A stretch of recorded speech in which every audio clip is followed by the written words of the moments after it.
Hello, and welcome to MIT Sloan Alumni Online. Every month, we're bringing you the latest breaking news, cutting-edge research, groundbreaking ideas, and school updates from MIT Sloan faculty, staff, and alumni. Today, we have Gayle Grader on the program. Gayle is the Director of Executive Career Development at the MIT Sloan School of Management and oversees an annual portfolio of over 350 executives enrolled in the Sloan Fellows MBA and Executive MBA programs. She and her team also provide coaching and career development support to Sloan's alumni community. As many of our viewers know, our partners in the Career Development Office have been so great in sharing their wisdom via our Sloan Alumni Online Career Series. We're thrilled to continue with our first career webinar of the season and to have Gayle joining us to discuss the topic of career changeability, certainly something that applies to all of us at all ages and stages of our careers. Gayle, we've had a great response from the alumni community for this webinar, and we're really looking forward to learning from you today. I will now turn it over to you. Thank you, and hello everyone. Happy Valentine's, and I'm really excited to actually be doing my very first webinar ever with all of you. So hopefully what we present today, you'll get a lot of value add from it. We've tried to put together a presentation that actually will give you a strategic framework to think about your careers and to examine whether or not you want to do significant change or maybe not do significant change. So with that, I will start. Let me describe for you what I want to talk about today, outline it for you, and then we'll jump in. So the best place to start is to talk about what is this process that you're either contemplating or you're already in the midst of, and it's the career development process. Then I want to talk about the levers and degrees of career change. What I have found through my private coaching and even working with the executives here, a lot of people don't have a structured approach to understand the kind of change that they may want to make. So we will present a framework for you to think about this kind of change in a very structured, very clear way. Then I want to shift gears and actually talk about readiness. So it's one thing to contemplate change, it's another thing to know if you're ready. And we will go through some questions. In fact, I hope everyone has access to a sheet of paper and a pen, because as I go through 10 questions, it'd be great if you could write down your responses, or maybe you can do it with mental math.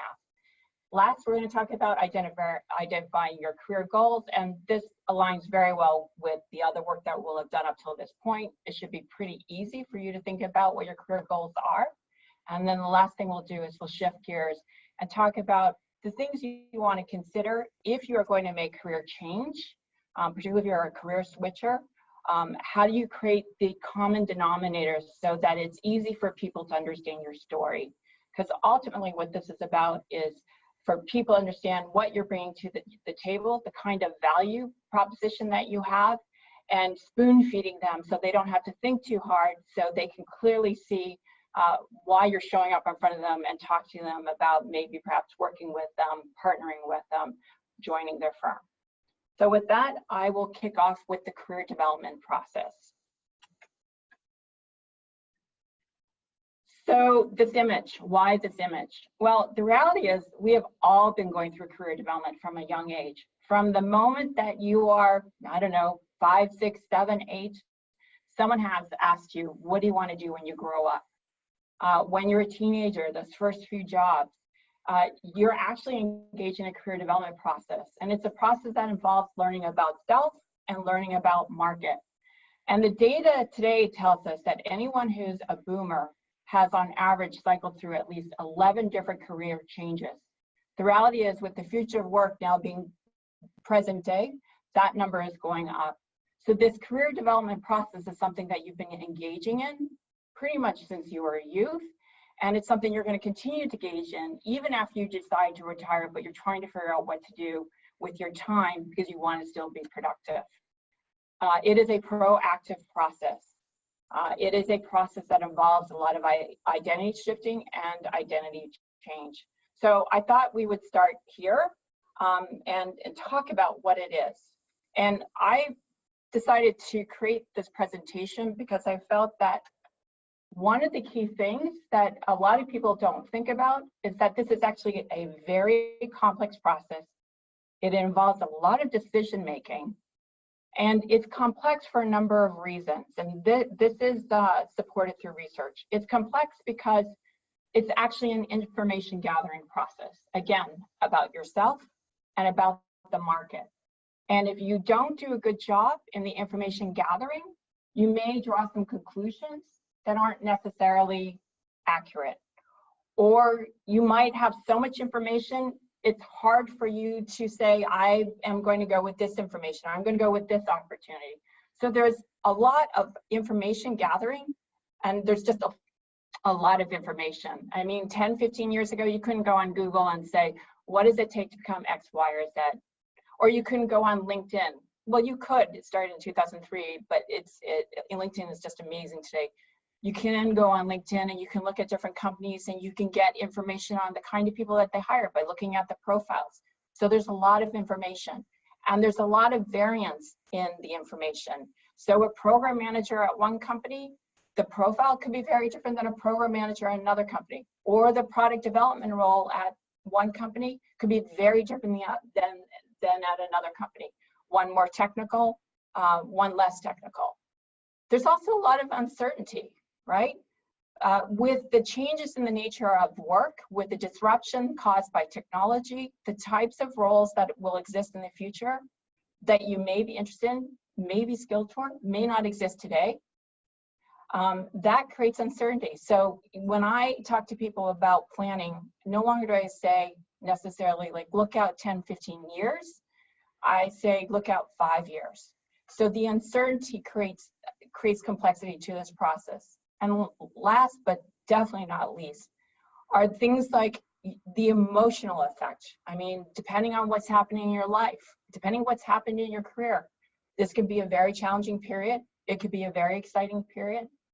Your personality can have a very significant impact on how this process goes. Introverts might find it more difficult, particularly on the networking front. And then lastly, social factors. Social factors are actually huge. We see this a lot with our students, where they feel pressure to have to be certain things, like they have to be an engineer, or their parents want them to be an engineer, or the spouse expects someone to earn a certain amount of income. All of these come into play into this process, and you need to have awareness that is a decision-making process. I actually tell my executives when they come in my office, one of the first things I say is, I want to know what your decision tree looks like. Because it is so much easier to develop a decision tree. Well, I encourage them to develop a decision tree, particularly when you start with what is known. And then you start working with what is unknown. And once you have the decision tree clearly planned out, it's very easy to look at whether or not option A or option B or option C is better. So keep this in mind. So why else is there complexity? Well, I know there's a diversity of backgrounds on this webinar today. Some of you are asking questions about what, should I make career change after the age of 50? Other of you are recent graduates from our Sloan Fellow program. Complexity, it does increase over time. Our roles change, right? Our selves change. The things that we were excited about in our 20s, maybe not so much in our 40s and 50s, or we've already, feel like we've accomplished those things and we're ready for something new. It also increases because we have more roles, right? Maybe in our early 20s, we're not married, we're not a parent, we're not taking care of our parents. In your mid-career, you might actually be sandwiched between the two, and those responsibilities have an impact on your career. Maybe you took time off. I know there's some people on this webinar who took time off. All of these factor into the complexity, and something that we can't forget. And there are distinct phases to this decision-making process. So the first phase is actually the prior to engagement. It's a distinct phase. This is where you should ask yourself questions about, am I ready? What's motivating me to make change? And what beliefs do I have? And when I say beliefs here, it's not just beliefs about the market. It's actually understanding functional beliefs you might have about yourself. For example, again, if you're in your 50s and you wonder if anyone will want to ever hire you again, that's actually a dysfunctional belief. And that could set you up for challenges during this process. So you have to understand both the beliefs that you have and the dysfunctional beliefs, and understand whether or not you're ready, and understand your motivations. Once you understand that, then you can move into the active phase. This is the phase where you're gaining direction, you're figuring out your options, and then you're doing the execution. Once you get into this phase, my goal or hope for all of you is that you have a structured approach, you hold yourself accountable, you continue the process in a way where you sustain energy throughout. I see a lot of people in this second phase where they get excited about one option, they pursue it, that's the only thing they pursue, and then 3 months later they're starting all over again because it doesn't work out. This is a process where you have to make time. This part of the process, decision-making process, you have to make time, it needs to be structured, and you have to maintain momentum. And there's a lot of decision-making, particularly as you gain more information and you find more direction, a lot of decision-making. And the third phase, which I think is very distinct, because I see a lot of people actually not doing this phase very well, and others doing it extremely well. This is closing the process. So there's a guy out of California, a guy named Lou Adler. He's one of the top recruiters. He's been recruiting for tech companies for 40 years. He talks a lot about something called day one. Oftentimes when we look at opportunities, we're only thinking about the title, the compensation, maybe the prestige of the organization. We often forget about things like, is this a place that I'm going to really enjoy? Are there the kind of career opportunities I want? We actually lose sight when it comes to our decision making of going beyond that day one. If this phase is not done well, and I've seen this with some of our executives who do career change, they show up, they start a new job, and within a few months, they're dissatisfied and they're ready for something new, and they put themselves back in the process. So closing the process in a very leveraged way is very important. And there are a lot of decisions. And hopefully you have more than one option to explore the decisions so you can make the best choice. It goes without saying that we need to acknowledge that this is also an emotional process. And from my perspective, there are 3 distinct phases that actually align with the decision-making phases. Phase 1 we call disorientation generally. The emotions can range from fear to uncertainty to excitement, and it can go on and on, confusion. Then there's the second phase, which is discovery. You're starting, as you're gathering more information, you make some choices, you're becoming much more active. You start getting excited about exploring the opportunities. You feel like there are opportunities in some cases. It starts to feel good, actually. Maybe it doesn't seem as chaotic anymore. And then finally, the third phase, which is when you have clarity of vision. And this is when you have direction and you're committed to direction. So it's important to acknowledge that there are distinct emotional phases, and it can be very challenging, particularly in that first phase. I have had people walk in my office who have cried because they feel so discombobulated. So just know that you're not alone if you're feeling any of that disorientation or confusion. There are a lot of people who feel that way. In fact, I sometimes suggest that you get a career buddy, find someone who's in a similar place going through the same process so that you have someone to talk to. I actually think it's better to find a career buddy than to talk to your spouse in some cases. Finally, what this is all about is we're trying to create alignment between self and market. So self is really assessment, and here we use a lot of assessment tools, but it's really trying to understand what are your strengths, your values, any other kind of information that gives you a sense of what kind of work you like to do and where your value proposition is. Then there's discovery, like what are your career goals and what are those target opportunities? This presentation today is really about discovery. And last, now that we've done the discovery and assessment piece, what's your brand? How do you tell your story? What's your narrative? We take that, and then it's the market piece. You now know who you are. So where do you want to go in the market? It's the opportunity mapping, the network development, and then how do you negotiate and close? And ultimately bringing alignment between self and market. So that is the end goal of career development. Shifting gears. So let's talk about career change. So I put up some images of people who've made significant career change.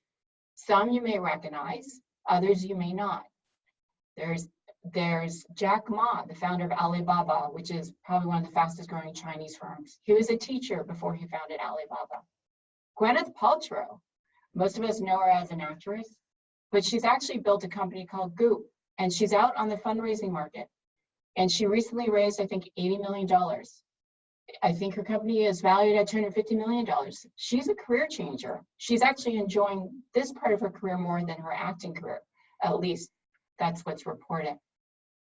You have Susie Orman, who you can barely see, but she was a waitress before someone encouraged her to go into the financial services.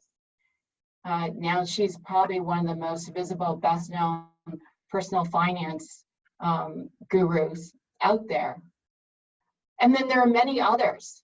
I mean, I could have put up 1,000 pictures of people and tell you their stories and tell you that some people didn't discover their best career till the second half of their lives. So career change is pretty common, and it's very common here in the US. And fortunately, we have a market that encourages it. So why think about career change? There are a million reasons, but these are probably the biggest reasons. You're bored. You don't feel like the fit is there anymore. You don't want to be your boss. You've mastered everything. You're ready for new. Your industry is dying. I can tell you a story there about a guy in the semiconductor industry. You took a long break. You took a break, either you raised children or you're raising children, or you're taking care of your mother or your father. And the break is long, right? And you may have lost a bit of your competitiveness. I actually took an 8-year break. I know what it's like to come back. There's been a leadership change or a change of control. So there's a new CEO and he's changing out the C-suite. That's the reason change. You may not be one of the people that new CEO wants around. And then there's the derailers. You're fired, you're laid off, or there's other unexpected things that happen. That's a reason to explore career change. And then finally, and probably most significantly, is this existential reason. And I see that a lot with the executives who are here on campus who are getting their executive MBA. But the reality is they're exploring themselves and exploring what this existential question is while they're gaining some new skills. For any of these reasons, it's time to proactively think about designing your career. So there are really only 3 to 4 levers of career change. Either you want to change the company you're working for, you want to change your functional role, you may want to change your industry, and sometimes, and we have a lot of international students here, you want to change your geography. So that would be your 4th one. So company, functional role, industry, and geography. Because I'm at MIT, we need an equation. And this is the best way to think about it. For every additional lever you want to change, then it's the amount of change is going to be greater. It's a higher degree of change. And if you're actually thinking about a country change, that may magnify it. You want to look at this change over what is the opportunity cost for this kind of change. And that can range from income, prestige, and many, many, many, many other opportunity costs. It really depends on you and what you consider is something that you could be giving up if you pursue career change. So another way to look at this is actually to look at it from a spectrum of least difficult to most difficult. So the reality is, if you're just trying to go for a new opportunity internally, you're staying within the same lane from a functional role perspective, then really that's advance. Or if you're just tired of the company that you're at, but you still want to stay in the industry and you still want to stay in the functional role you're in, and you just want to shift to a new company, that I consider an advance. Unless you're going to do a lateral move because it's hard to do that next step up, but it's still an advance. Whenever you're changing industry or functional role and add-on geography, those are career switches, and they are more difficult. And if you're trying to change everything all at once, that is by far the most difficult career change you can make. And let me just say, in talking about what's laid out here, new company and new industry versus new functional role, those two actually could flip. It really depends on what your career story is and what you're trying to change when it comes to functional versus functional or industry versus industry. Someone who wants to go from the sell side of financial services to the buy side, that can be difficult, but it can be done because it's easy to connect the dots. Versus someone who wants to go from financial services, who wants to go into healthcare, that industry change is actually more difficult. So their industry change is different than functional role. Well, in both cases, a little bit of change of functional role. But the point is that you have to really think about the change and understand the degree of change, and therefore understand the difficulty of the change. So at the beginning, I asked if you could pull out a sheet of paper and a pen, because now it's time to ask the question of, what is your readiness factor? So before I move into a framework that I think is so powerful, I want to talk about Dawn Graham. Dawn Graham is a peer. She's at Wharton, and she wrote a book called Switchers. It's a phenomenal book, and I highly recommend it. So I'm borrowing some of her content because I thought her framework was so powerful, and it makes things very crystal clear. So she says that the reality is to do a switch. So when you think about that image where career change is, the continual career change is put on from least difficult to most difficult. When you're on that side of switch, you have to have 4 R's in place in order to do this really well. The first up to bat is responsibility. Only you own this journey. Only you can hold yourself accountable. No one else. There's no excuses. You have to say, if I'm committed to this process, I have to hold myself accountable. Number 1. Number 2, reality. A lot of people believe that, I'll give you an example. They go on LinkedIn, they see a job, they say, I have all the skills. I should be able to get that role. They apply, they wait, they get no response. The should versus is, there might be a big difference, right? You need to be realistic about the kind of change you're trying to pursue, and keep that in mind. And as you go through the process and you learn more, if you need to course correct because the hypothesis you started with is not turning out to be the reality, or the kind of change you think that you can make and it's not happening, bring that perspective of reality into your decision making. Risk, obviously there's risk. The greater the degree of change that you are planning to target, the greater the risk. And it can create a lot of anxiety for people. I have seen this. But if you fundamentally believe in the path that you're pursuing, and you know your value proposition, you can make it clear, then you can stay the course. But understand the risk involved. I love to use this example of a woman I worked with years ago.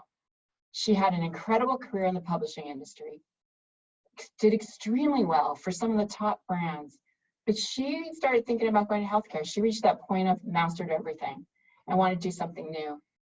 She successfully, after a year's effort, made a switch into healthcare and ended up working for one of the local hospitals here in Boston.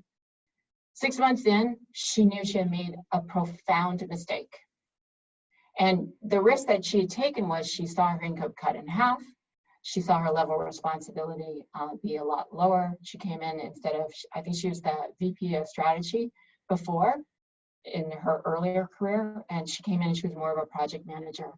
So she quickly decided that I'm going to go back to what I was doing, and was able to switch back in a few months. There was a lot of risk, and in her case, it didn't work out. I don't think it hurt her long term, but it certainly discombobulated. So understand the risk. Last thing is resilience. This whole process of career change, you're interacting with humans the whole way. So you might feel rejected, or you might feel surprised by people's reactions. You just have to understand that this process is actually not personal. It's just that people, unless they have the imagination, understand the value that you're bringing, they may not see you the way you see yourself. So you have to have resilience. Well, when you don't have those 4 R's, this is what happens. No responsibility, no action. Because guess what? You're waiting for other people to catalyze your career change. No reality, then I see this with my students, shooting in multiple directions and then have no direction. No risk, you may not have results, because if it's the whole risk reward scenario. And then lastly, resilience. No resilience, no perseverance, and you may not make the career change you want. But if you have all 4 R's in place and really understand them, then you can have real success in making a career switch. So here are the questions. And for those of you who can and have a sheet of paper, and I will read these out loud for those who might be just listening in. These are 10 questions that Don Graham identified that help people understand whether or not they're ready for a real career switch. The first one, and this goes to the equation that I posted earlier, goes to opportunity costs. Are you willing to lose money or accept a pay decrease? How much? So I want you, as I read out these questions, I want you to rank them from 0 to 5. 0 means no way, and 5 means totally willing, and 3 means maybe, right? It depends. So 0, no way, 5, totally willing. So the first one is, are you willing to lose money or accept a pay decrease? How much? Are you willing to relocate? For some career shifters, that is a genuine question they need to ask themselves. Are you willing to take a lower position? That frequently happens. There might be opportunity for a lateral, but oftentimes, depending on the degree of career change, you might have to take a lower position. Are you willing to put in the daily effort to reach your goals and be disciplined? This goes to the resilience piece, right? Are you willing to live off of savings? How long? Some people actually, because of the nature of their jobs, are so intensive, and they just don't have time. The only way, and I'm not recommending this, I'm just saying this is a reality for some people. The only way that they can actually make career change is by taking a break, stepping off what they're doing, and going full force towards their new career goal. Are you willing to pursue this over everything else? You have to make this a priority. Are you willing to proactively network? When you're making significant career change, you have to build a new network. And it can take time, because the reality is, or statistically, most of the opportunities, which are, particularly if you're mid-career or later career, most of the opportunities are in that 3rd or 4th degree band of people that you know, and they're hidden. They're not even posted. In fact, 78% of the executive jobs are not even posted. So you have to be willing to proactively network.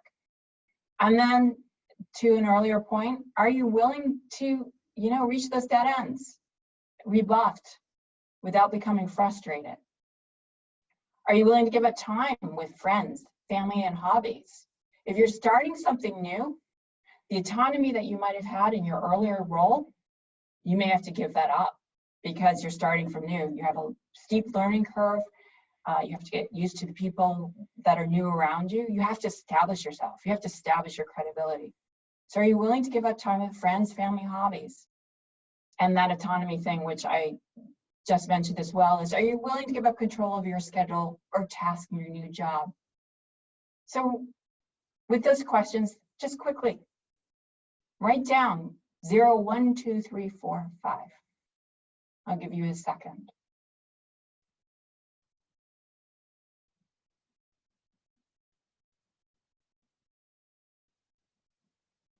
For some people, these questions can be hard and you may not have an immediate response, and that's okay.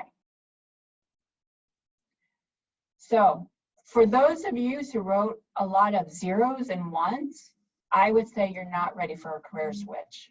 So you're not going to, I wouldn't recommend that you change your functional role or your industry. Maybe you should think about just changing and going to a new company.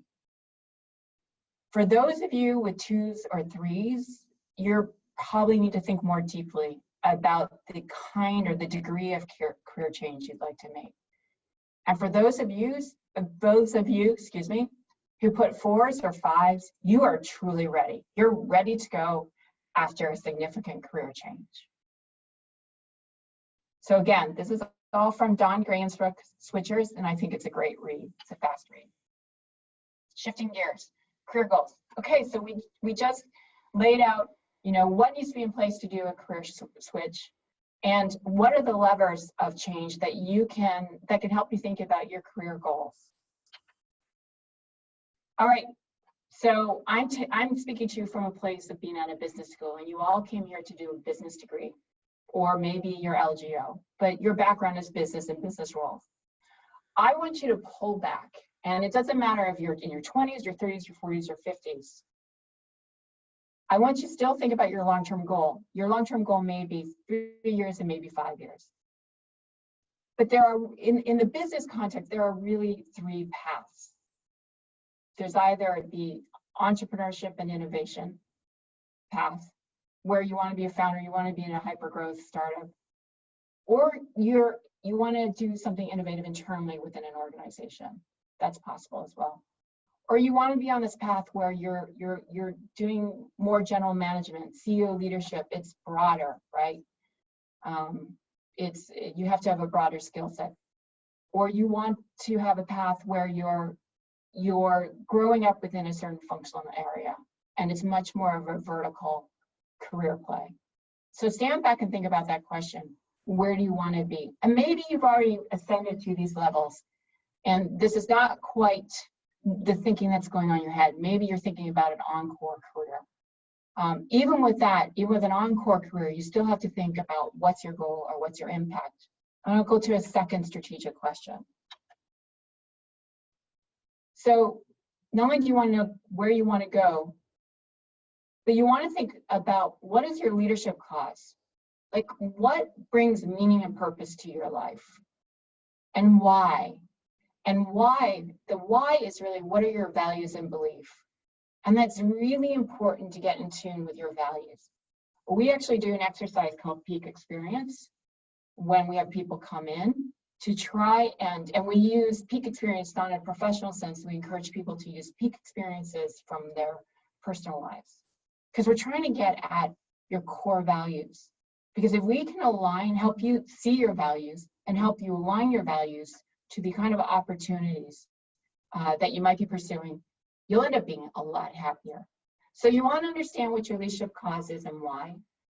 You understand what your leadership cause is, and then why. Really important strategic questions.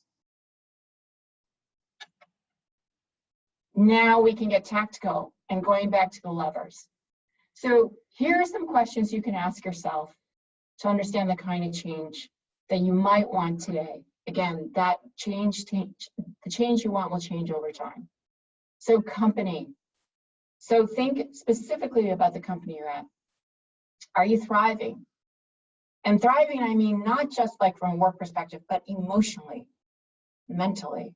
Are you thriving? Are you happy to show up at work? Can you bring your whole self? Are you able to excel? Do your values align with the mission of the company? Are there the kind of career opportunities that you want or are seeking? And are you excited about the company? Do you feel proud? Do you want to work there? For functional roles, some questions you can ask yourself. And by the way, there could be plenty more, but these are just some that I thought I would put out there.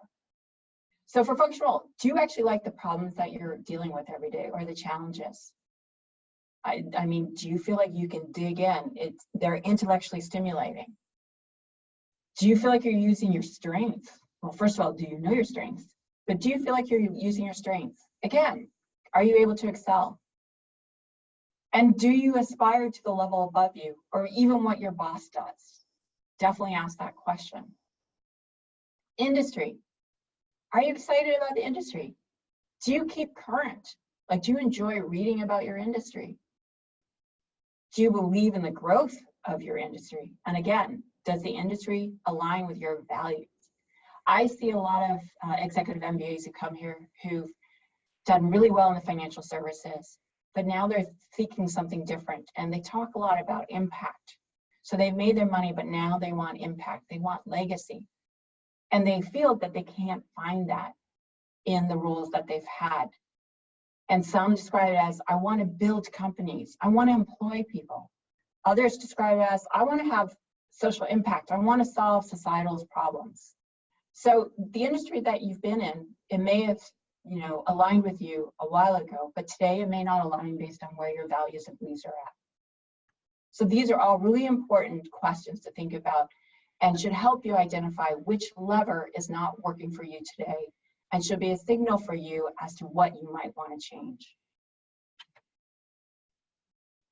Last piece of this. So if you are going to do a career shift, particularly if you're going to do a significant career shift, one of the biggest priorities that you have is that you have to help people understand why your past experience is relevant to what you're targeting. And I call this bridging past to target. You essentially, think about this. When people see your resume, and if they don't know you, even if someone has introduced you, they spend 6 to 10 seconds looking at your resume. Think about the time you hired someone, how much time you spent looking at their resume. You have to make it easy for them to see what it is that you're bringing that's completely transferable. And even with that, by the way, it takes people with imagination sometimes to actually want to have a conversation with you. So how do we bridge the past to target career? Well, again, looking at the levers of change. So I only focused on functional role and industry. So I'm assuming for those who want career change, so you're not on the advanced side, but you're on the switch, that you should be able to identify some functional roles that you're interested in and some industries. So I would take a moment right now, if you are sitting at a desk, and write down the functional roles you're interested in or the industries.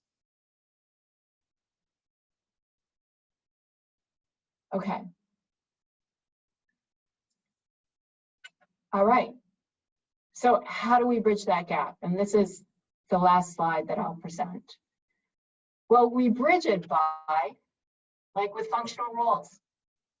Think about what are the shared competencies? I'll give you that as an example. So say you're an R&D guy, you've been doing software engineering, and now you want to be the person who's really doing the product management, okay? Well, if you don't know what are the core competencies of product management, this is what I recommend. Go on LinkedIn, grab 5, 10 positional descriptions of product managers at companies that you think are interesting. Grab all of them. Take the requisite or qualifications that they're asking. Create a word cloud.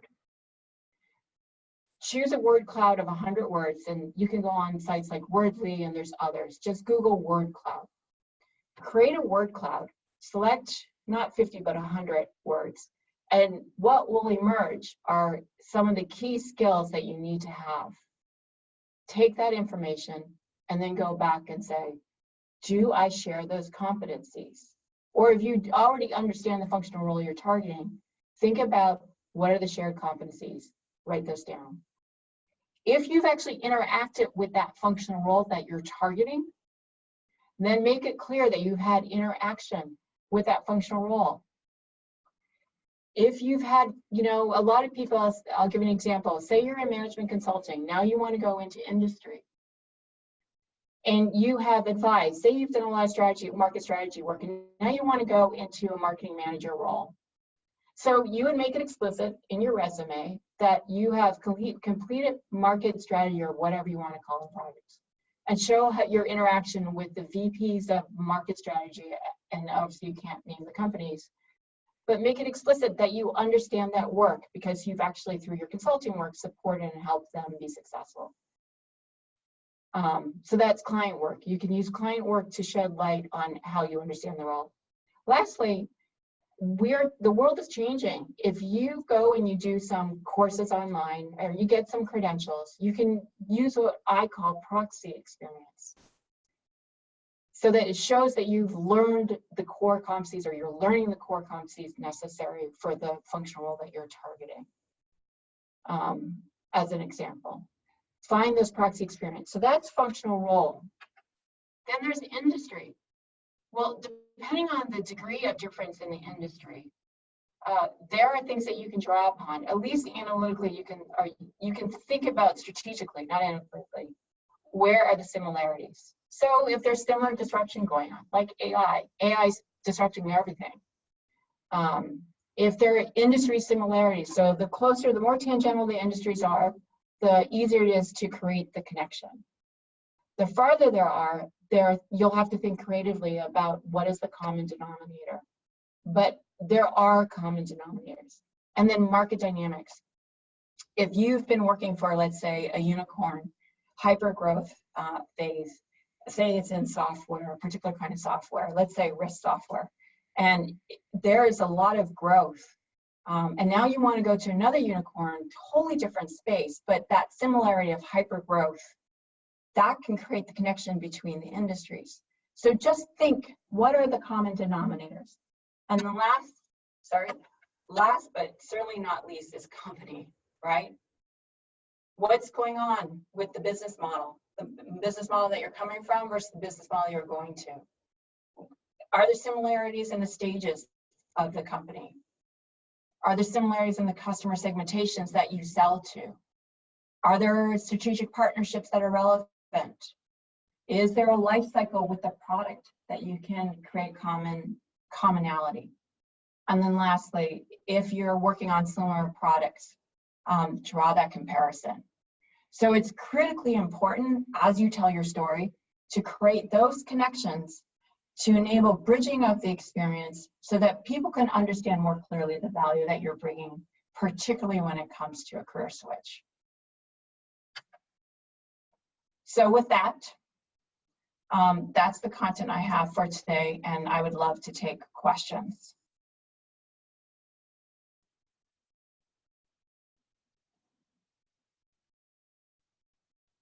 Greg. Great. Thank you, Gayle. Really appreciate this insight. Really appreciate your time.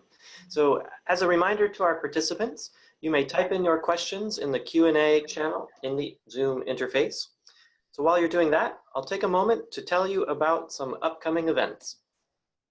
So on February 26th, we are partnering with the MIT Sloan Boston Alumni Association to webcast a panel on investment real estate and second homes. You can find the registration on our website.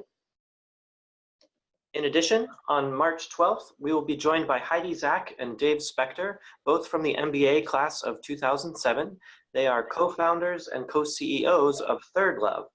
So with data and customer feedback at its core, Third Love has grown faster than any other online bra and underwear startup. Join us to learn how these two Sloan alumni have taken on entrenched industry players and shaken up a category ripe for disruption. And in keeping with our careers theme for today, we will also have a careers webinar on April 11th with Bryn Penny Burkhart, also from the Career Development Office. The topic will be on intelligent networking. So you can register for these sessions on the MIT Sloan Alumni Online website, where you will also find links to previously recorded sessions. And you'll also find the full lineup of events for the spring. So we have some questions coming in on the Q&A panel, and we also took some pre-submitted questions, so I'll read those aloud for Gayle. But first, just a quick comment. I think for many folks, our careers become such a big part of our identity and the way we view ourselves. So having this framework, Gayle, that you've presented about the steps to take and the emotional steps and things to be mindful of is really helpful in navigating a career change. So thank you. One of the questions that has come in, what further resources might you recommend for individuals who are trying to figure out what they want to do next? In kind of that early stage of navigating a change. So I call it the pre-engagement stage. So I'll recommend 3 books. that I think are very worthwhile reads. I think Don Graham's book, Switchers, is excellent. There's a book written by a guy out of the University of Waterloo. He actually is on their faculty, but has over the course of his career worked with supposedly 20,000 people having career discussions. He has a phenomenal book called No Fear, No Excuses. It's actually a book I very much recommend for early career individuals. And then there's a book that came out, it's been out I think now 15 years, maybe a little bit longer, called Working Identity. And that is by a professor out of INSEAD. It's an incredible book because what she describes, and we call it here career experimentation. She calls it something different, but what she argues is when you're making a career change, it may take 3 to 5 years to get there, and actually actions are better than just sitting there and trying to try and make something happen in one jump. The reality is, for significant career changers, oftentimes it's multiple steps or multiple iterations before you can get there. So I think those 3 books are a great starting place. So it's No Fear, No Excuses, Switchers, and Working Identity. And then I would add, there's lots of really cool tools out there. So We Believe in Values. If you go online, there's a free values tool. It's VIA, so Values Inventory Assessment Tool. I think it's from the University of Pennsylvania. You'll get a list of 24 values. An assessment tool that we like to use is Strength Finders. That looks at talent themes. So this is all part of trying to understand yourself better. And then another tool that you can find, and if you were to work with one of us, that we're starting to reuse, there's a period of time where we didn't, but we're now starting to use it again, is something called Career Anchors, which was created by a guy named Ed Schein, who was at MIT for a very long time. And that tool, it identifies 8 themes, and it goes beyond its values and a couple of other things, and that's very informative. So I think doing a little bit of reading and doing some assessment tools is a great place to start. Great, thanks, Gayle. And thanks for mentioning Career Anchors. We had a question come in about that and some kind of intersecting ideas there. So thank you. You're welcome. One question, and I think this relates to your slide on the 4 R's of success, but about resilience. So what advice would you give for career changers who are, maybe in the process for an extended period of time, 6 months, 12 months? How do folks stay focused and energized and persevere? So I can understand the challenge of that. It can be hard, emotionally hard, particularly if you feel like you're not getting traction.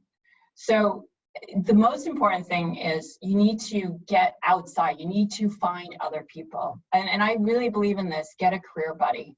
Find someone who's going through the same process so you can bounce off ideas. And that should be the purpose. Or get a group of people, or some people I say, go and get a board of advisor. 4 or 5 people who understand you, understand what you're trying to achieve, and they're willing to commit some time to be supportive. Very valuable. I actually have working with a woman right now where I recommended she get 4 or 5 people, and she's trying to make a switch from, well, I won't go into what her switch is, but she's trying to make a switch. She hasn't made a switch in 22 years, and she asked 4 to 5 people, and these are not personal friends, they're professional connections, and they agreed. So that's another creative way. The other thing too is just, there is data to say, and no surprise, that the older we get, the longer it takes. I think for someone 56 to 60, it can take over 6 months. And I don't even know if that assumes that you're working full time. It can take longer, but if you're clear about the opportunity that you're looking for, and the reality is that option still exists, then it's just a function of finding the right people who are in the know of positions.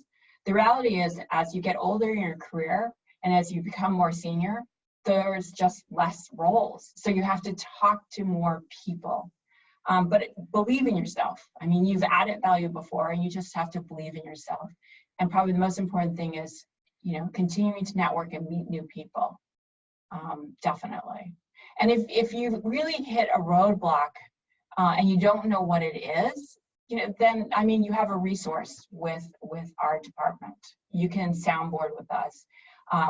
Bryn, who I know is listening, she worked with one of our alum, and some of the advice she gave just on physical presentation was extremely empowering. Sometimes we have to look at the whole picture. How are we showing up? Are we showing up with energy, or are we showing up feeling depleted? If we're showing up feeling depleted, well, that has an effect on the people that you're interacting with. So you have to come in with energy. You have to come in, particularly in industries like the tech industry, you have to come in and you need to present similar to how they present. So if they dress more casually and more cool, well, you might have to change your wardrobe. It's just the nature of the beast. But staying positive is really important because you have value. Great, thank you, Gayle. There's a question about early on in the presentation. This is a clarifying question. You mentioned a decision tree. Yeah. Could you say a little bit more about that or provide a little bit more context? Sure. So for those of you who took data and decision making, then there might be no surprise. It's essentially saying this: what are my options and what are my decisions to decide if option A is better than option B, and what is all the information that I already know? I'll give you an example. So, and I'll give you an example of one of my current students. So, international student, wants to stay in the States, actually wants to stay in Boston, came from a CFO path, knows that she wants to stay in the CFO path. Okay, so those are all things that are known, right? So we can add that into the decision tree. So we know functional role, we know geography. She's actually making a geographical shift, right? Now, so those are clear. So now, like industry, well, there's some variability in the kind of industries, but there's certain industries where she already has experience. So we put that in decision tree. We also add a timeline component. If X happens, then Y will be decided. If Y happens, then Z will be decided. I have another student in EMBA right now where he's also international, and we have to factor in the likelihood of him getting a green card. What does that do to the kind of career change that he is trying to make? How does it impact his options? And it does impact his options. So depending on the context of your situation, that decision tree can be very different. Say there's urgency. Say you're the primary breadwinner and something happened in your company, you're no longer there. You may not have a year. You may not be able to actually do a career change even though you want to, because the urgency is saying, the urgency that exists is I just have to get a good job. So that's going to dictate your decision tree, right? You need to get a job relatively quickly. So that's what I mean by decision tree. It's like, let's make explicit what's known, and then let's make explicit the kind of decisions you might have to make as you start looking at your options. Great, thank you. Now another question, this maybe veers into almost too specific, but I think there might be kind of a general idea out of this. But for someone who's in the middle of navigating a career change, when might or should they consider investing in re-education or retraining, other additional certificates or certifications that they may need in order to make a move? So without context, and actually I don't think that's too tactical. We're now in an environment where this expectation of lifelong learning is there, and showing that you're staying current through credentialing or online courses is highly valuable. So if you can find a course that gives you, for example, gives you a missing competency or knowledge of a certain something, then go and do an online course. I mean, many of them are short and might take you a couple weeks, and it's something to talk about, right? It definitely will make you feel more current if you can bring it up and say, I intentionally, like say, for example, if you've done data and now you want to understand AI, the fact that you've taken an online course at MIT to look at AI, you can talk about that. And it may even help you in your interviewing because you're coming in with an awareness that you might not have before. So I encourage that. If it's, go and get a full degree and you're committing, a lot of money and a lot of time? The answer to that question is it depends. You know, getting an MBA in your 20s versus your 40s is a very different value proposition. So depending on context, you know, the answer could vary. Sure. Great. Thank you.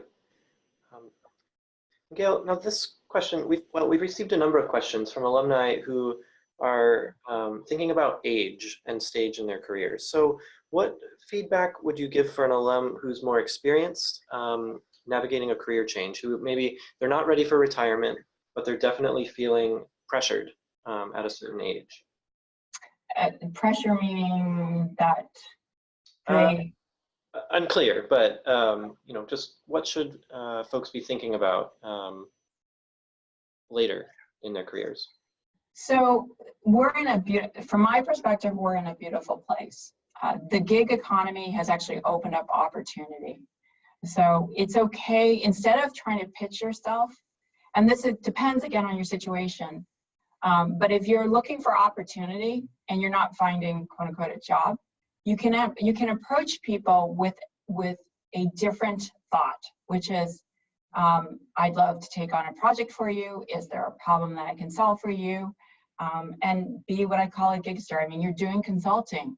That may be an easier way to get in the door, but there's whole companies now built on this platform of there are very skilled senior workers out here who can help companies solve problems. One example of that is a group called the Business Talent Group, BTG. I think they're actually IPOing.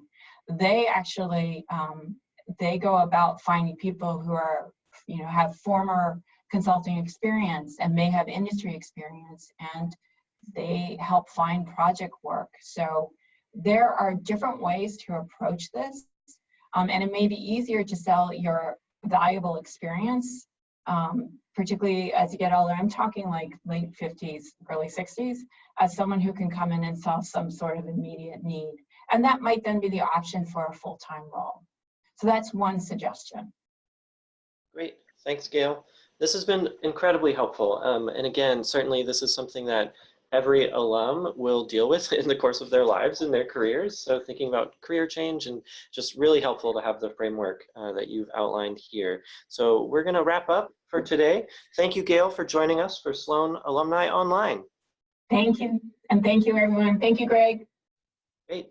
I wanna thank all of our viewers for joining us. To keep this conversation going over social media, please use the hashtag SloanieChat. Following this event, you will receive a survey via email, as well as a link to the recording. Please fill that out and let us know your feedback on this session, as well as our ongoing lineup of events this spring. As always, you can reach out to us at sloanalumnionline@mit.edu. Thanks for joining us. And thanks again to Gayle. Thank you.